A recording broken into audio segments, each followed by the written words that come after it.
Welcome to YouTube channel GK GS with Manish sir. आज 21 मई 2024 है और आज के जितने भी महत्वपूर्ण करंट अफेयर होंगे वो हम इस वीडियो में डिस्कस करेंगे। तो आइए शुरू करते हैं। मेरे प्यारे दोस्तों, सबसे पहले हम पिछले दिन के करंट अफेयर को रिवीजन करेंगे। अंतर्राष्ट्रीय संग्रहालय दिवस कब मनाया गया? 18 मई को। फ़ोनपे ने हाल ही में किस देश में यूपीआई सेवाओं की शुरुआत की है? श्रीलंका में। किस देश ने पर्यावरण संरक्षण को बढ़ावा देने के लिए 10 वर्षीय ब्लू रेजिडेंस वीज़ा लॉन्च किया है? संयुक्त अरब अमीरात ने।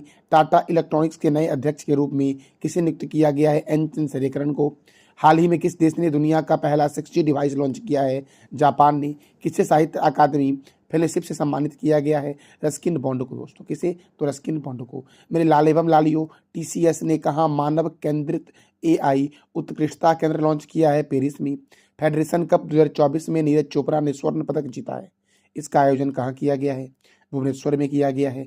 किस देश के वैज्ञानिकों ने ब्रिटिश अंटार्कटिक क्षेत्र में तेल और गैस की खोज की है? तो रूस के वैज्ञानिकों ने दोस्तों ब्रिटिश अंटार्कटिक क्षेत्र में तेल और गैस की खोज की है। मेरे लाल एवं लालियों, अब हम शुरू करते हैं आज का महत्वपूर्ण करंट अफेयर विथ स्टैटिक।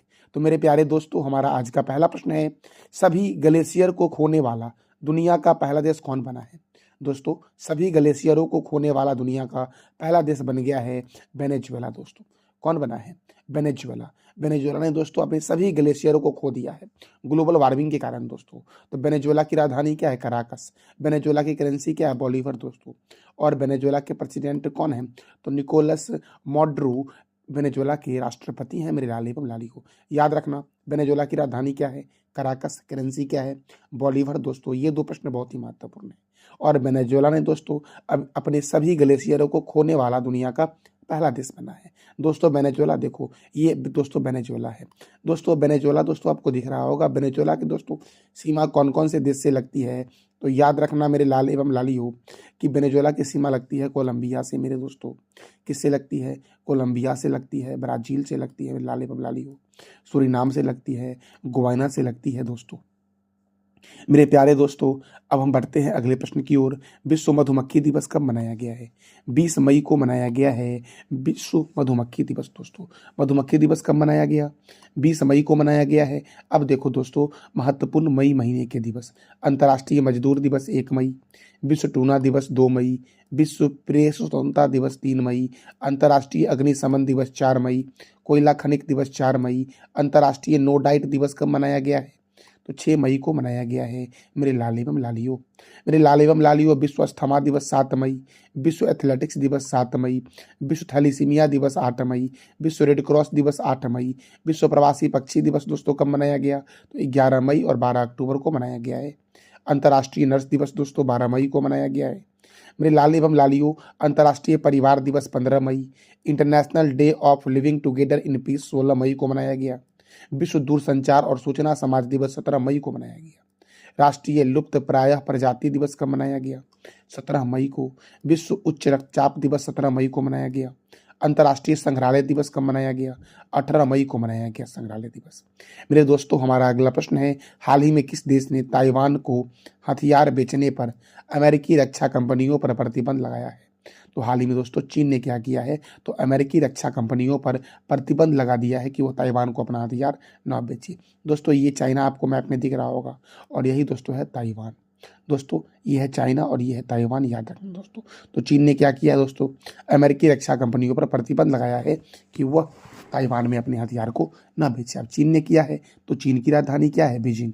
चीन की करेंसी क्या है? रेनबिबी दोस्तों। और चीन के राष्ट्रपति कौन है? शी जिनपिंग है चीन के राष्ट्रपति। चीन की सीमा दोस्तों सर्वाधिक देशों से लगती है। चीन की सीमा कितने देश से लगती है? तो 14 देशों से लगती है मेरे लाल एवं लालियों। मेरे दोस्तों देखो, अब अमेरिका अमेरिकी रक्षा कंपनी पर प्रतिबंध लगाया है। तो अमेरिका की राजधानी क्या है दोस्तों? वॉशिंगटन है। अमेरिका की राजधानी है वॉशिंगटन। अमेरिका के राष्ट्रपति जो बाइडन है और अमेरिका के उपराष्ट्रपति कमला हैरिसन है। ताजे पानी की दुनिया की सबसे बड़ी झील जो है वो सुपीरियर झील अमेरिका में है। दुनिया की सबसे छोटी नदी जो है वो डी नदी है। संविधान निर्माण करने वाला दुनिया का पहला देश जो है ये अमेरिका है। चंद्रमा पर मानव भेजने वाला दुनिया का पहला देश कौन है? अमेरिका है। और चंद्रमा पर जाने वाली प्रथम व्यक्ति बने थे नील एंगस्ट्रॉम। चंद्रमा का दोस्तों याद रखना। अमेरिका का राष्ट्रीय चिन्ह क्या है? Golden rod. दोस्तों चंद्रमा का अध्ययन क्या कहलाता है? ये आपको बताना है कमेंट बॉक्स में। 49वीं समांतर रेखा जो है ये अमेरिका और कनाडा के बीच है। स्टैच्यू ऑफ लिबर्टी न्यूयॉर्क में है। उत्तरी ध्रुव पर जाने वाला प्रथम व्यक्ति रॉबर्ट पियरी है। और सिटी ऑफ गोल्डन गेट के नाम से जानते हैं सैन फ्रांसिस्को को। मेरे लाल एवं लालियों, इस वीडियो का पीडीएफ आपको टेलीग्राम पे मिल जाएगा, जिसका लिंक वीडियो के डिस्क्रिप्शन बॉक्स में है। तो मेरे प्यारे दोस्तों, हमारा अगला प्रश्न है, दुनिया के शीर्ष 15 बेहद अमीर व्यक्तियों की सूची में किन दो भारतीयों को शामिल किया गया है?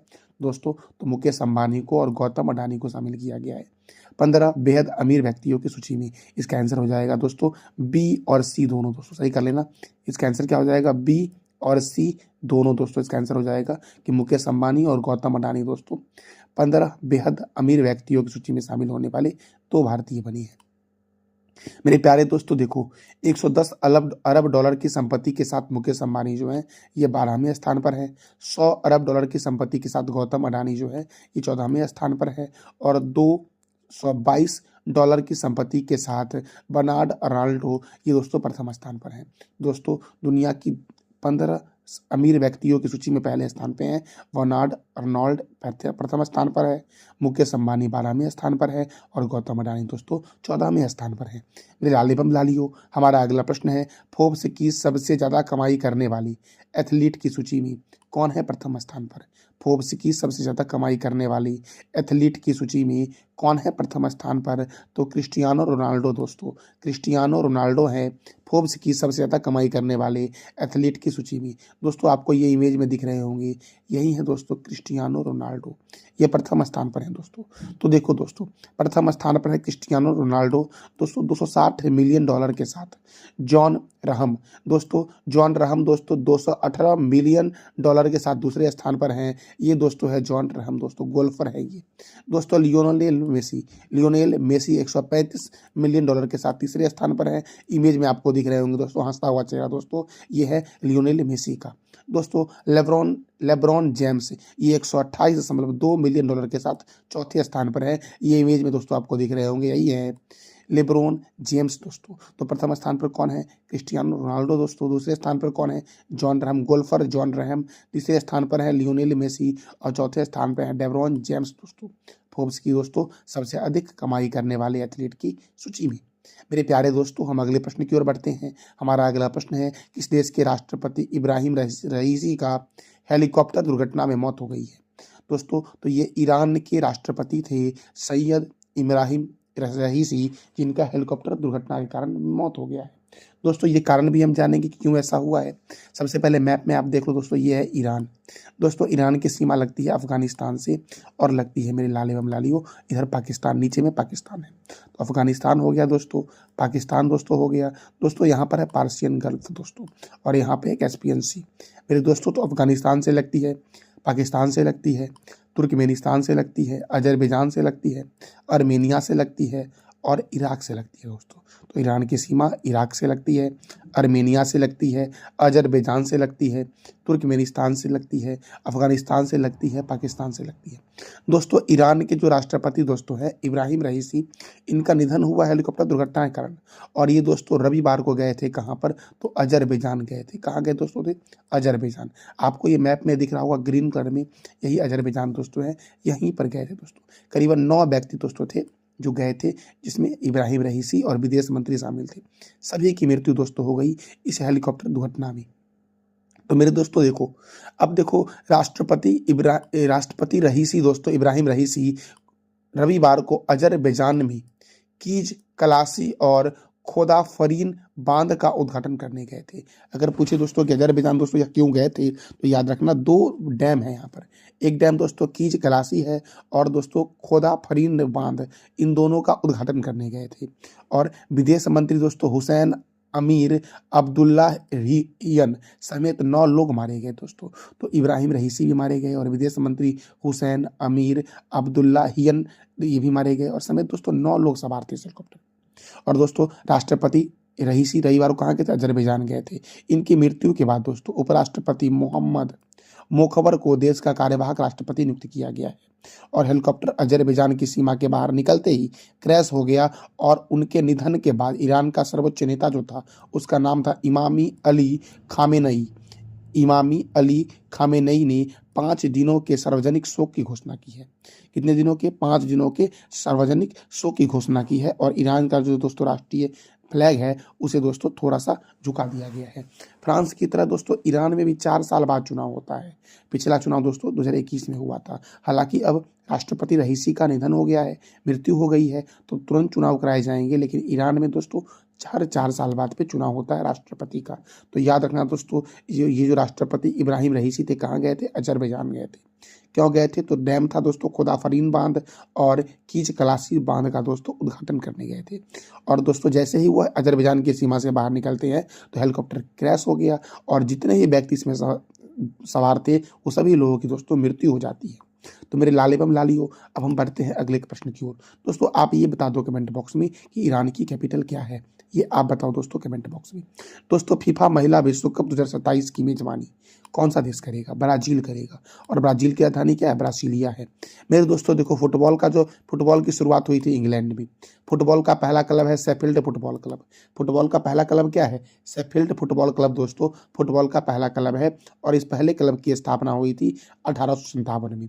दोस्तों भारत का पहला क्लब है डलहौजी क्लब। मेरे दोस्तों फुटबॉल को जो कंट्रोल करता है वो फीफा करता है, जिस तरह से क्रिकेट को करता है आईसीसी। मेरे प्यारे लाल एवं लालियो, आज आपका टॉपिक है आईसीसी। आईसीसी के बारे में मैंने आपको कई बार बताया है, तो आज आपको बताना है कमेंट बॉक्स में आईसीसी के बारे में मेरे लाल एवं लालियो। तो मेरे प्यारे दोस्तों देखो, फीफा का फुल फॉर्म क्या है? Federation international D football association, जिसका हेडक्वार्टर ज्यूरिख स्विट्जरलैंड में है। और फीफा की स्थापना हुई थी 21 मई 1904 को। और फीफा के प्रेसिडेंट कौन है? Gianni Infantino. मेरे दोस्तों फुटबॉल का प्रथम वर्ल्ड कप कब हुआ था? 1930 में हुआ था। कहाँ हुआ था? उरुग्वे में हुआ था। और विजेता भी उरुग्वे था। और उपविजेता कौन था मेरे लाल एवं लालियो? तो अर्जेंटीना था उपविजेता।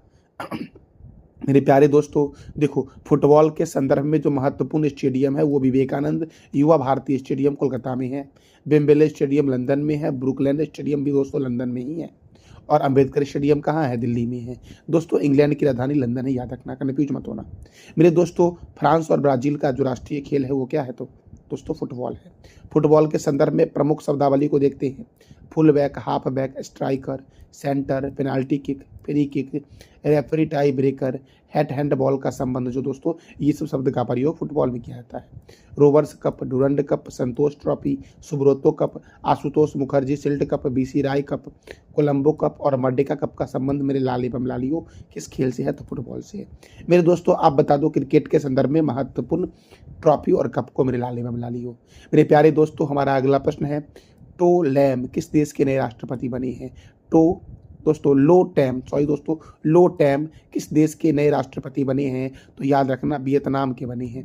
और वियतनाम की राजधानी क्या है? हनोई। वियतनाम की करेंसी क्या है? Vietnamese Dong. क्या है दोस्तों? वियतनामी डोंग है वियतनाम की करेंसी। और यहाँ की कैपिटल क्या है? हनोई है। और वियतनाम के राष्ट्रपति कौन बने हैं? तो लो टैम बने हैं। कौन बने? लो टैम। कौन बने दोस्तों? लो टैम। मेरे लाल एवं लालियो अगला प्रश्न हमारा है, हाल ही में किस देश ने अपना पहला Red Sea fashion week swimsuit fashion show आयोजित किया है? दोस्तों इस फैशन शो का नाम क्या है? तो रेड सी फैशन। दोस्तों रेड सी फैशन वीक ये दोस्तों किस देश में आयोजित किया है? किस देश ने आयोजित किया है? तो सऊदी अरब ने। अब सऊदी अरब की राजधानी क्या है? रियाद। सऊदी अरब की करेंसी क्या है? Saudi riyal. और यहाँ के किंग कौन है? सलमान ऑफ सऊदी अरेबिया जो है वो सऊदी अरब के दोस्तों किंग है मेरे लाल एवं लालियो। मेरे प्यारे दोस्तों हमारा अगला प्रश्न है, हाल ही में हिंदी लेखिका मालती जोशी का निधन हुआ है। हाल ही में हिंदी लेखिका मालती जोशी थी, इनका निधन हुआ है। इन्हें किस वर्ष पद्मश्री पुरस्कार से सम्मानित किया गया था? तो 2018 में दोस्तों इन्हें पद्मश्री पुरस्कार से सम्मानित किया गया था। इनके द्वारा दोस्तों कुछ पुस्तक लिखे गए हैं। एक दोस्तों कोख का दर्प ये पुस्तक है। और दूसरा दोस्तों इस पुस्तक का नाम है आउटसाइडर। तो दोस्तों इन्होंने मालती जोशी ने 2 पुस्तक लिखा है, एक आउटसाइडर लिखा है और लिखा है एक कोख का दर्प। दोस्तों ये लिखा गया है मालती जोशी के द्वारा। और मालती जोशी को पद्मश्री पुरस्कार 2018 में दिया गया। मेरे दोस्तों देखो पद्मश्री पुरस्कार, दोस्तों पद्म पुरस्कार के बारे में जानते हैं। देखो पद्म पुरस्कार 2024 में 132 व्यक्ति को दिया गया है। 5 व्यक्ति को पद्म विभूषण दिया गया, 17 व्यक्ति को पद्म भूषण दिया गया और दोस्तों 110 लोगों को पद्मश्री दिया गया है। दोस्तों 2024 में जिसमें विदेशी एनआरआई थे 8 थे जिन्हें पद्म पुरस्कार दिया गया है। मरणोपरांत 9 व्यक्ति को दिया गया पद्म पुरस्कार। और कुल कितनी महिला थी 132 में जिन्हें दोस्तों पद्म पुरस्कार दिया गया, तो 30 व्यक्ति को दिया गया। पद्म पुरस्कार की शुरुआत मेरे लाल एवं लालियों कब हुई थी, तो 1954 में हुई थी। और 1954 में ही भारत रत्न की भी शुरुआत हुई थी। मेरे प्यारे दोस्तों देखो, पद्म विभूषण बहुत ही महत्वपूर्ण है। वो 5 व्यक्ति कौन हैं जिन्हें 2024 में पद्म विभूषण दिया गया है, तो देखो मेरे लाल एवं लालियों, पूर्व उपराष्ट्रपति वेंकैया नायडू जो आंध्र प्रदेश के थे, इनको दिया गया। अभिनेता चिरंजीवी आंध्र प्रदेश के हैं, इनको दिया गया। अभिनेत्री वैजयंती माला बाली तमिलनाडु की है। और भारत नाट्यम नृत्यंगना पद्मा सुब्रमण्यम तमिलनाडु की है, इनको दिया गया पद्म विभूषण। सामाजिक कार्यकर्ता है बिंदेश्वर पाठक को मरणोपरांत दिया गया और ये बिहार के हैं। तो याद रखना, पद्म विभूषण पुरस्कार 5 लोगों को दिया गया है, मरणोपरांत दिया गया है बिहार के बिंदेश्वर पाठक को, जो सामाजिक कार्यकर्ता थे मेरे लाल एवं लालियों। तो एक बार फिर से मैं रिपीट करवा दे रहा हूँ। पद्म पुरस्कार दोस्तों, पद्म पुरस्कार को 3 भागों में बांटा गया है, पद्म विभूषण, पद्म भूषण और पद्मश्री। तो पद्म पुरस्कार दिया गया 132 लोगों को। 132 में दोस्तों 5 व्यक्ति को पद्म विभूषण दिया गया, 17 व्यक्ति को पद्म भूषण दिया गया और 110 व्यक्ति को पद्मश्री दिया गया। 132 में दोस्तों 8 व्यक्ति को दिया गया एनआरआई, दोस्तों 8 एनआरआई व्यक्ति को दिया गया पद्म पुरस्कार। 9 व्यक्ति को मरणोपरांत दिया गया है और कुल महिला कितनी थी, तो 30 थी मेरे लाल एवं लालियों, 30 महिला को दिया गया है। मेरे लाल एवं लालियों देखो दोस्तों, तो ये था हमारा आज का महत्वपूर्ण करंट अफेयर। और पिछले दिन के दोस्तों जो मैंने आपसे प्रश्न किए थे वीडियो के एंड में 3 प्रश्न, उसका बेस्ट आंसर देने वाले दोस्तों जो विजेता है उनका नाम है रोशन कुमार मेरे लाल एवं लालियों। तो आप भी दोस्तों कमेंट बॉक्स में मेरे सभी प्रश्नों का जवाब दिया करो, मैं आपका भी नाम दोस्तों मैं वीडियो में के एंड में लूँगा। तो मेरे प्यारे दोस्तों जो हमारा 3 प्रश्न था पिछले दिन का, वो था 77 में कान फिल्म महोत्सव का आयोजन कहाँ हुआ, फ्रांस में हुआ। पानी का प्रभाव कम होने के कारण किस देश के सुंदर वन में आग लग गई है, तो बांग्लादेश। दोस्तों हाल ही में किस राज्य ने अपना 49वां स्थापना दिवस 16 मई को मनाया, तो सिक्किम ने मेरे लाल एवं लालियों। मेरे प्यारे दोस्तों हमारा आज का 3 प्रश्न है जिसका जवाब देना है कमेंट बॉक्स में। हाल ही में किस देश ने दुनिया का पहला 6G डिवाइस लॉन्च किया, किसे साहित्य अकादमी फेलोशिप से सम्मानित किया गया है दोस्तों, और वो जो व्यक्ति है उनके द्वारा कौन कौन सा पुस्तक लिखा गया है ये भी बताना दोस्तों। TCS ने कहा मानव केंद्रित AI उत्कृष्टता केंद्र लॉन्च किया है, तो इस तीनों प्रश्न का जवाब देना है कमेंट बॉक्स में आपको। ये था हमारा आज का महत्वपूर्ण करंट अफेयर। जानकारी अच्छी लगी तो चैनल को लाइक करें, शेयर करें और सब्सक्राइब करें। थैंक यू सो मच मेरे प्यारे लाल एवं लालियों।